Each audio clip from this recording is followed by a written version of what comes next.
Bom dia, turma! Tudo bem? Saudade de todos, saudade do nosso sextou, tá?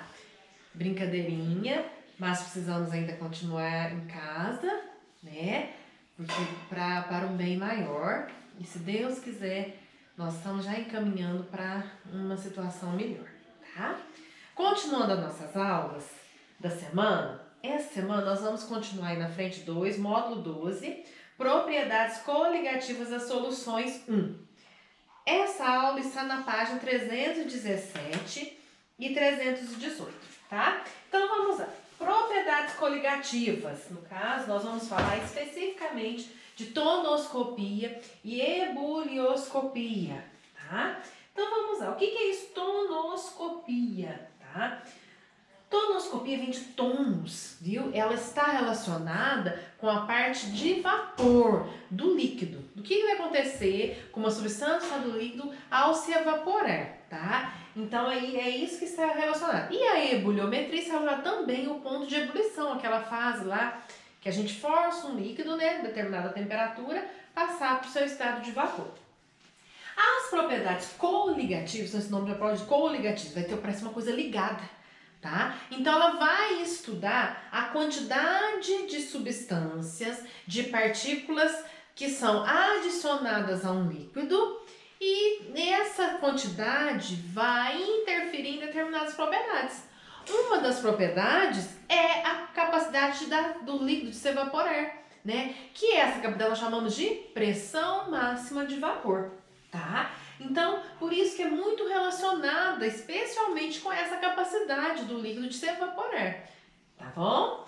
Então, um detalhe importante que a gente tem que saber é que o soluto, né, para ter essas interferências, o soluto, ele a gente fala que ele não é volátil, para lembrar lá do módulo 11, né, na nossa aula anterior, o que é uma substância volátil? É que se evapora mais fácil. É uma substância que tem grande pressão, alto valor na pressão máxima de vapor, tá? Então, se eu adiciono num solvente líquido um soluto não volátil, o que vai acontecer com as propriedades dele que nós estávamos estudando, tá?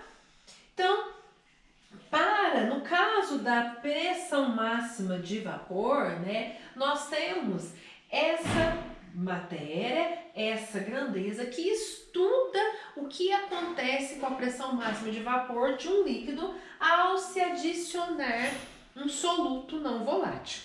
O que acontece então?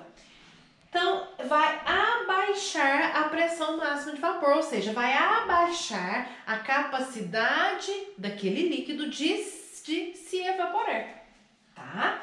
Então, por exemplo, nós temos aqui, né, essa figurinha ficou bem bacana. Eu tenho aqui água pura, ou seja, não tem nada misturado ali no líquido da água. Eu tenho várias moléculas, né, evaporando. Então, aqui nós temos a pressão máxima de vapor, né, representação da pressão máxima de vapor da água pura.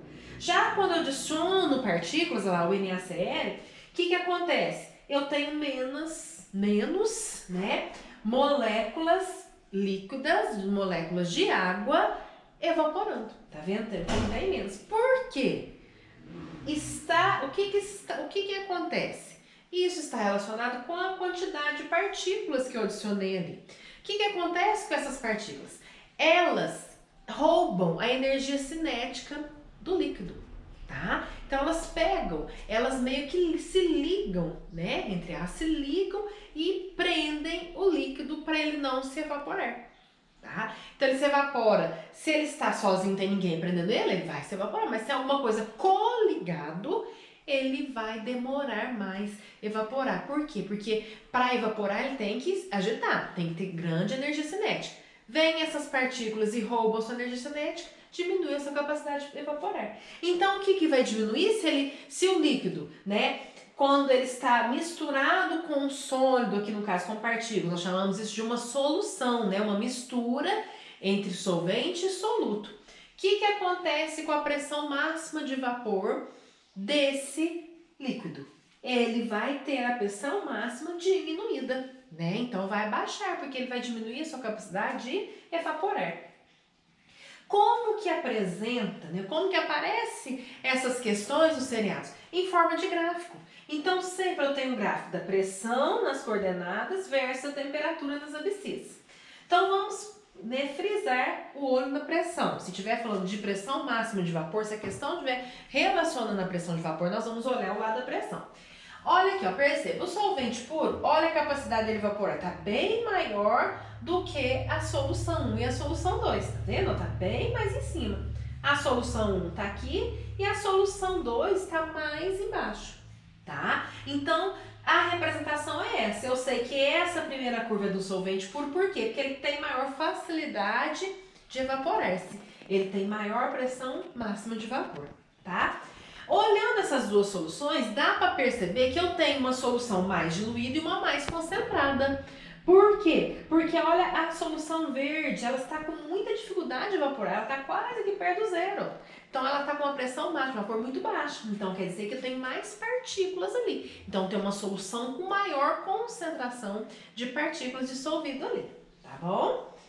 Então outro ponto importante que as propriedades, as partículas coligadas atinge é a parte da ebulição, a ebuliometria ou ebulioscopia. O que vai acontecer com a ebulição? Então vamos pensar, se eu tenho partículas ali, ó, diminuindo a capacidade do solvente de se evaporar, né? O que vai acontecer? Então eu vou ter que aumentar a temperatura para eu conseguir fazer com que o solvente evapore-se, tá? Então se eu aumento essa temperatura para ele evaporar, eu aumento quem? O ponto de ebulição. Então todas as vezes que eu adicionar soluto, né? Eu adicionar partículas em um solvente puro, eu vou aumentar a sua temperatura de ebulição. Vou ter que aumentar a temperatura para o líquido conseguir se desligar daquelas partículas e evaporar-se, tá bom? Então, por isso aqui, ó, eu tenho um termômetro, a representação tem um solvente com um termômetro, e aqui aonde foi a temperatura de ebulição, tá vendo onde está esse delta TE? Eu aumentei a temperatura de ebulição de uma solução, tá? Como que é representado? Graficamente, né? Que é o que aparece nos nossos exercícios dos seriados vestibulares. Então, aparece de novo o gráfico em relação pressão versus temperatura. Só que se o exercício estiver falando de temperatura, de ponto de ebulição, então eu vou ficar de olho no eixo da temperatura, que é o eixo das abscissas, tá?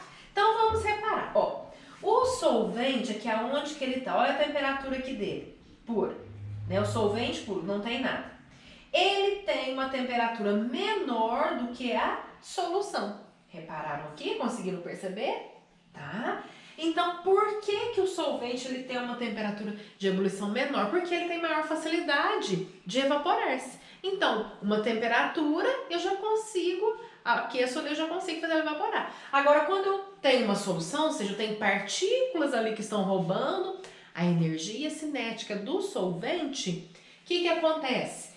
Eu tenho que forçar, aumentar mais a temperatura para eu conseguir agitar as moléculas do líquido para ele se desligar das partículas coligadas e conseguir evaporar-se. Entenderam? Tá? Só para lembrar